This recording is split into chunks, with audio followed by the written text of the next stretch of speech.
Eu nunca acreditei em lendas, nem em assombrações, muito menos nessas histórias de interior onde todo mundo jura que alguma coisa vive na mata. Sempre fui do tipo cético, urbano, com os dois pés fincados na realidade. Mas tem uma coisa que aprendi da pior forma: algumas verdades só se revelam quando a gente está longe demais para voltar. Era fim de tarde quando cheguei na casa que meu irmão herdou do nosso tio-avô. Um sítio isolado no interior de Goiás, cercado por morros, pasto e uma faixa de mata que parecia respirar sozinha. A ideia era simples: passar o fim de semana longe da cidade, ajudar o Caio com pequenas reformas e curtir o silêncio. Mas naquela primeira noite, enquanto o vento passava pelas frestas da casa e as janelas batiam sozinhas, eu tive a sensação estranha de que não estávamos sozinhos. Se você é novo aqui, seja bem-vindo à Biblioteca do Medo, o lugar onde cada história revela um novo pesadelo. Toda semana, trazemos relatos que desafiam a lógica, alguns verídicos, outros, melhor nem tentar descobrir. Se você gosta desse tipo de terror, já se inscreve, porque as próximas páginas são mais sombrias do que parecem. A casa era antiga, com paredes de pedra, telhado baixo e um porão que sempre exalava um cheiro de mofo. Logo de cara, achei curioso que Caio evitava aquele espaço. Disse que estava trancado havia anos, que não tinha chave e que não fazia falta. Mas naquela noite, enquanto ele dormia, acordei com um barulho vindo do andar de baixo. Era um arrastar, lento, constante, como se alguém estivesse empurrando alguma coisa pesada pelo chão de madeira. Levantei em silêncio, peguei o celular e fui até a escada. Não tinha luz, então ativei a lanterna e desci um degrau por vez, o coração acelerado. Quando cheguei na sala, não havia nada, exceto por uma marca no chão. Um risco longo, reto, como se um móvel tivesse sido arrastado do centro da sala até a porta do porão. A porta estava entreaberta, e o cheiro não era só mofo. Era algo mais denso, algo que parecia vivo. O cheiro vindo do porão era sufocante. Uma mistura de terra molhada, ferro velho e algo doce, mas podre, como fruta esquecida no sol.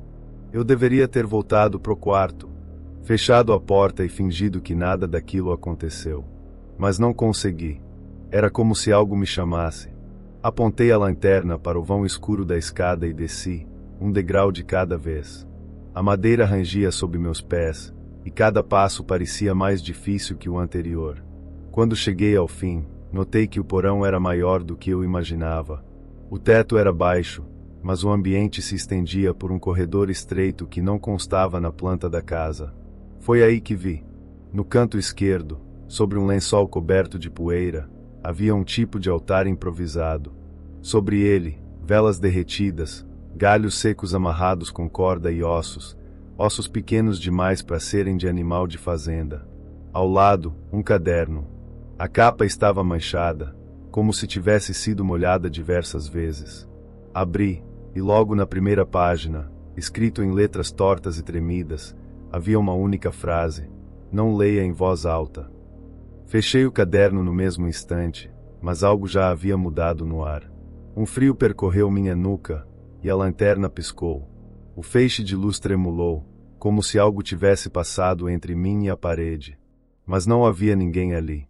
Voltei correndo para o quarto. Caio continuava dormindo, respirando fundo como se estivesse exausto. Por um momento, pensei em acordá-lo, mas desisti. Me convenci de que tinha imaginado tudo, que estava cansado, sugestionado pela própria curiosidade. Me deitei e fechei os olhos. Mas naquela noite, não dormi. Ouvia passos, não pelo corredor, mas dentro do quarto, como se alguém andasse em volta da cama. Lentamente. O som dos pés descalços na madeira soava abafado, arrastado. E o pior, Caio não reagia. Mesmo quando os passos pararam ao lado dele, mesmo quando um sussurro baixo, quase um gemido, preencheu o quarto por alguns segundos. Eu me encolhi, fingindo que dormia, o coração batendo tão alto que parecia ecoar pelas paredes. E então, o silêncio voltou. Mas eu sabia, a coisa que estava no porão agora andava entre nós. Na manhã seguinte, fingi normalidade. Preparei café, comentei sobre o frio da noite e tentei observar Caio.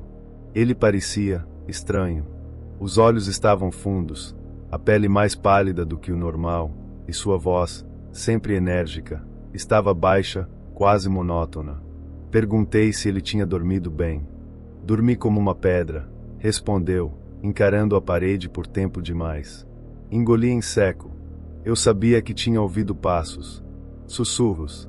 A sensação de que alguma coisa estava ao nosso redor não havia passado. E, pela primeira vez, me ocorreu uma ideia absurda. Será que aquela coisa estava tentando usar meu irmão? O dia seguiu lento. Evitei descer ao porão novamente. Passei a tarde do lado de fora, fingindo revisar a estrutura da varanda. O céu, que nos dias anteriores era limpo e azul, agora estava cinza, pesado. O ar parecia mais úmido, quase viscoso. E o silêncio, aquele silêncio tão desejado quando chegamos, agora me oprimia. Ao entardecer, fui até a cidade buscar algumas ferramentas. Na loja, comentei com o atendente que estávamos reformando a antiga propriedade da família Dourado. O homem parou o que estava fazendo, me olhou por um segundo longo demais e perguntou, com a voz baixa: "Vocês estão dormindo lá?" Confirmei, meio desconfiado. Ele coçou o queixo e disse apenas: "Cuidado com o porão." Fiquei paralisado. Eu não tinha falado do porão. Antes que eu pudesse perguntar mais, outro cliente entrou e ele se afastou. Saí da loja com o peito apertado. Aquilo não era coincidência. Alguém sabia mais do que estava dizendo. E o que quer que estivesse naquela casa, não era de agora. Quando voltei, o céu já escurecia. Encontrei Caio parado no quintal, olhando fixamente para a mata fechada. Perguntei se estava tudo bem, mas ele não respondeu. Apenas virou o rosto devagar e sussurrou: "Tem alguém lá dentro." "Dentro de quê?" Perguntei, confuso. Ele apontou para a casa. "Da gente." Nesse momento, tive certeza. Caio já não era só o Caio. Aquela noite caiu como uma cortina pesada. O tempo fechou de vez, e a casa, que durante o dia já parecia silenciosa demais, agora estava mergulhada num silêncio antinatural. Nem o som dos grilos, nem o vento. Era como se o mundo lá fora tivesse deixado de existir. Caio ficou a maior parte da noite sentado na sala, sem piscar, sem falar, como se estivesse esperando algo. Eu observei de longe, me recusando a chegar perto. A essa altura, já era impossível negar, havia algo ali com a gente. E estava cada vez mais claro que Caio era o canal. Por volta da meia-noite, ele se levantou e caminhou lentamente até o porão. Não me viu. Ou fingiu que não viu. Apenas desceu, com passos lentos, firmes, como quem vai ao encontro de algo conhecido. Esperei alguns minutos, então peguei a lanterna e fui atrás. A escada parecia mais funda. O cheiro era mais forte. E quando cheguei lá embaixo, não encontrei Caio. Encontrei o altar. Só que agora, ele estava diferente. As velas estavam acesas, embora ninguém as tivesse tocado. O chão ao redor estava coberto de símbolos riscados com carvão ou algo parecido. No centro, havia o caderno, aberto exatamente naquela página onde estava escrito: "Não leia em voz alta." Mas havia algo novo. Uma segunda frase, escrita com a mesma caligrafia tremida: "O sangue que habita o nome é o portal." Meu sobrenome era Dourado. O mesmo do tio-avô. O mesmo de Caio. A ficha caiu com um peso absurdo.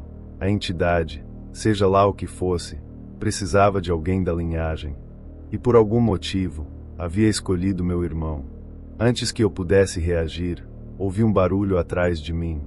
Virei a lanterna. Nada. O barulho de novo. Mais perto. Então, a luz falhou. E no instante seguinte, vi, por apenas meio segundo, no canto do porão, a silhueta de algo agachado. Alto demais. Magro demais.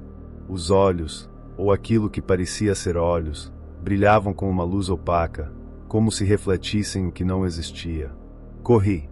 Subi as escadas tropeçando, trancando a porta atrás de mim. Mas quando cheguei na sala, Caio estava ali, parado, com o caderno nas mãos. Ele me olhou e disse com uma calma sobrenatural: "Agora ele sabe o seu nome também." Aquela frase me paralisou. Agora ele sabe o seu nome também. Era como se Caio não fosse mais ele. Sua voz estava calma demais, o olhar fixo, como quem olha por dentro de você, ou através. Tentei tomar o caderno de suas mãos, mas ele o segurou com força, sem alterar a expressão. O ar dentro da sala ficou mais frio. O tempo parecia desacelerar. Foi aí que as luzes da casa piscaram, e ouvimos um barulho vindo do teto. Algo rastejava acima de nós. E era pesado. A casa inteira é um ritual, Caio murmurou. Sempre foi. Tentei gritar, sacudi-lo, acordá-lo de seja lá o que fosse aquilo. Mas era inútil. Ele já estava longe. Fui até a cozinha, peguei o carro e gritei para ele vir comigo. Nada. Ele apenas virou o rosto para mim e disse, com uma serenidade que me deu mais medo do que qualquer grito: "Você devia correr." Não esperei. Saí pela estrada de terra, acelerando com o carro aos solavancos, olhando pelo retrovisor como se algo pudesse aparecer ali, no banco de trás. Quando cheguei na cidade, fui direto para a delegacia. Contei o que pude. Eles foram até o sítio na manhã seguinte. A casa estava vazia. Sem sinais de luta, sem altar, sem caderno. Apenas a estrutura antiga, como se ninguém vivesse ali há anos. E meu irmão, desaparecido. Nenhum vestígio, nenhuma digital, nenhuma resposta. Dias depois, recebi uma caixa pelos correios. Sem remetente. Dentro, apenas o caderno. A capa manchada. A mesma frase na primeira página. E uma nova, escrita à mão, no final. O sangue foi aceito. Mas ele não está satisfeito. Desde então, não durmo direito. O cheiro que senti no porão às vezes volta sem explicação. Meu nome aparece rabiscado em lugares que nunca estive. E à noite, quando tudo está em silêncio, ouço passos vindo do corredor. Meu telefone toca às 3 horas da manhã, e ninguém fala do outro lado. Só respira, como se esperasse que eu dissesse alguma coisa. Que eu respondesse. Eu nunca mais voltei ao sítio. Mas sei que um dia, a casa vai me chamar de volta. E dessa vez, talvez eu abra a porta. Se você chegou até aqui, me diga nos comentários o que você faria no meu lugar. E não se esquece de se inscrever na Biblioteca do Medo. Porque histórias como essa não ficam quietas por muito tempo.